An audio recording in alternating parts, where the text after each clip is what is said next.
조갑제 TV 시청자 여러분 안녕하십니까? 2023년 12월 12일 제가 있는 벨기에 브뤼셀은 오후 2시 8분입니다. 요새 한국에서 제일 신난다고 할까요? 행복한 사람이 이준석 전 국민의힘 대표가 아닌가 생각됩니다. 1년 전과 비교하면 너무나 처지가 바뀌었습니다.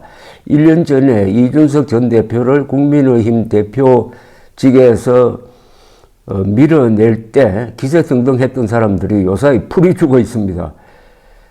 그때 기세등등했던 사람들은 윤석열 대통령과 그 측근들인데 그 측근 중에서 왕측근이라고 할까요? 윤핵관 하면은 제일 먼저 나오는 사람 장제원 의원이 오늘 선언을 했습니다. 거기에 대해서 이준석 전 대표는 짤막하게 논평을 했는데 방을 어지럽힌 사람이 그 방을 청소했다고 해가지고 뭐 잘했다고 할 수 있느냐 뭐 이렇게 이야기하고 넘어갔습니다.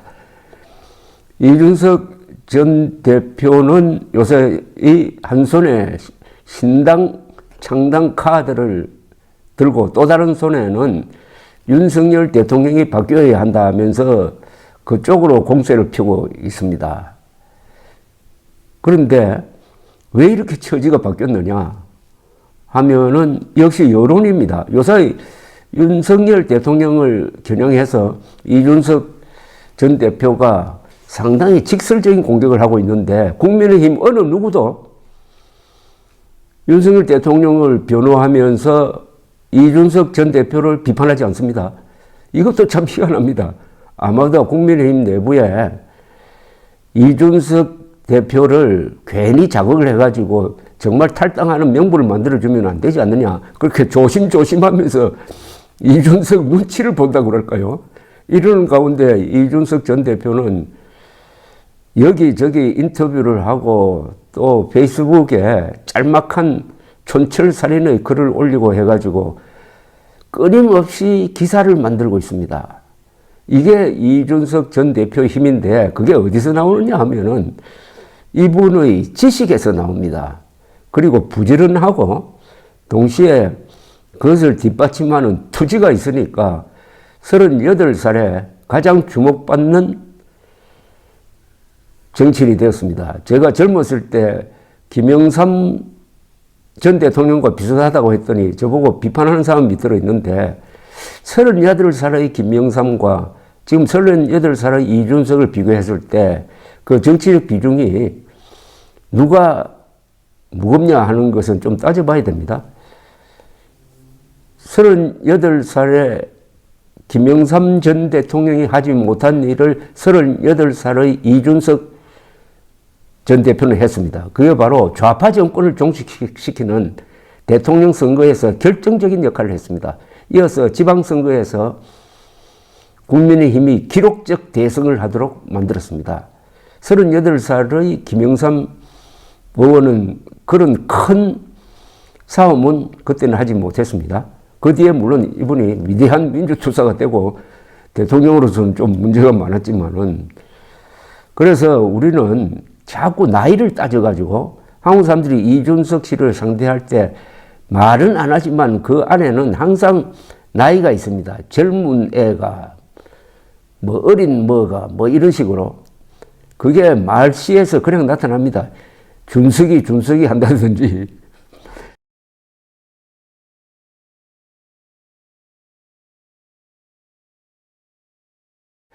준석이 하다가 혼난 사람 있지 않습니까? 인요한 씨. 인요한이라는 이름도 어느덧 아득한 이름이 되고 있습니다. 인요한 혁신위원장이 그냥 자폭한 것도 이준석 대표의 도덕성 문제를 이준석으로 비판하는 게 아니라 이준석의 아버지가 가정교육을 잘못시켰다는 그 말 한마디 했다가 그냥 자폭해버렸습니다. 그것으로 인요한과 그 혁신위원회의 기능은 사실 끝나버렸습니다. 그런데 오늘은 또 이준석 씨가 김기현 국민의힘 대표를 적극 옹호하고 나섰습니다.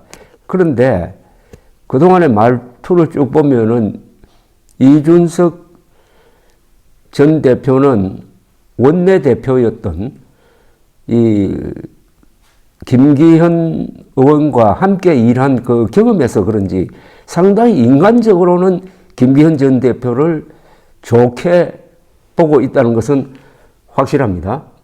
오늘 페이스북에 이런 글을 올렸습니다. 지금부터 제가 읽어드릴 것은 그냥 재미로 한번 보십시오. 이 정치가 재미가 있어야 됩니다. 그래도 이준석 같은 야망 있고 재기발랄한 사람이 나타나서 한국 정치판을 이렇게 휘젓고 다니면서 재밌고 우스운 이야기를 하는 거, 이거 살벌한 것보다는 낫지 않습니까? 좌우 대결의 한국 정치판에서 이런 정치인이 꼭 필요한 존재가 아니냐 하는 생각을 하면서 소개를 해드리겠습니다. 이준석 전 국민의힘 대표는 오늘 당내에서 김기현 대표를 겨냥해가지고 사퇴 압박을 하는 것에 대해서 지금 당이 어려운 것은 김기현 대표가 뭘 능동적으로 잘못한 것이라기보다 용기가 없어서 들이받지 못한 정도라며 당신들도 공부 많은가라고 비판했습니다. 이 말 속에는 나는 윤석열 후보를 들이받았던 사람이다라는 뜻이 포함되어 있는 것 같습니다. 자신의 페이스북을 통해서 이렇게 이야기했습니다. 비록 100% 당원 투표였지만은 당신들이 뽑은 대표이고 어떤 결단을 하게 되면 마음마저 다치지 않도록 잘 모셔라. 김기현 대표가 물러날지도 모른다는 생각에 또 버릇들이 도져가지고 이래저래 한마디씩 보태면서 린치를 하고 있는데, 린치는 집단 폭행이죠. 김 대표가 사퇴할 수밖에 없는 상황이 된다고 하더라도 예의는 갖추라고 했습니다. 아마 김기현 대표가 지금 외부와 연락을 끊고 자신의 거취를 고심하고 있는 모양입니다. 이준석 전 대표는 이어서 강서구 청장 보궐선거의 책임이 김기현 대표에게 있다고 보지도 않고 억지로 사면해서 후보를 내보낸 사람에게 있고, 이건 윤석열 대통령이죠. 난감한 혁신위원장 들여서 받을 수도 없는 혁신안을 갖고 실랑이 하느라 더 이상 당대표직을 수행하는 게 어려워진 것은 맞다. 용산에는 한마디도 못하면서 김기현 대표에게 린치하는 당신들은 정말 싸가지가 없다. 드디어 싸가지가 나왔습니다. 맨날 싸가지가 없다 비판을 받고 있던 이준석 씨가 이제 국민의힘을 향해서 당신들이 싸가지가 없다고 했습니다. 국민의힘 전부 다는 아니고 요사이 김기현 몰아내라고 여론을 띄우는 의원들을 말하는 것이죠. 선출된 당대표가 2명이 등 떠밀려 임기를 마치지 못하는 것이 당대표들이 빌라서 그런 건지 아니면 같이 일하는 대통령이 빌라서 그런 건지 되짚어 봐라. 내가 대표 원내대표 관계로 일해본 김 대표는 정말 참을성이 많고 일의 수습과 뒤처리를 잘하는 분이다. 이렇게 이야기를 했습니다. 이어서 이 고리를 끊지 못하면 악화가 양화를 구축한다고 정상인은 당대표를 하지 못할 것이고 가장 비굴하고 대통령의 비위를 맞추기 위해 지록 위마에 양두구육을 콤보로 하는 자만 당대표를 할 수 있을 것이다. 그랬을 때 당은 망한다. 당신들이 선출된 대통령을 선출된 왕인 양 모시다가 이 당은 정상적인 당대표를 갖지 못하는 당이 되어버렸다. 연판장은 왜 용산에는 서지 못하나? 여기 또 명문을 하나 남겼네요. 대통령의 비위를 맞추기 위해서 지록 위마에 양두구육을 콤보로 하는 자만 당대표를 할 수 있다. 이랬으면 되겠느냐. 여러분 구글에 검색을 해가지고 이 말이 무슨 말인지 한번 해독을 해보십시오. 지록 위마에 양두구육을 콤보로 하는 자만 당대표를 할 수 있는 그런 당에 무슨 희망이 있느냐. 여러분 웃음이 나옵니까? 그러면은 이준석의 가치가 거기에 있습니다. 이준석 전 대표는 젊고 투쟁적이고 하지만 항상 그 밑에는 유머 감각이 깔려 있습니다. 이거는 귀한 자산입니다. 감사합니다.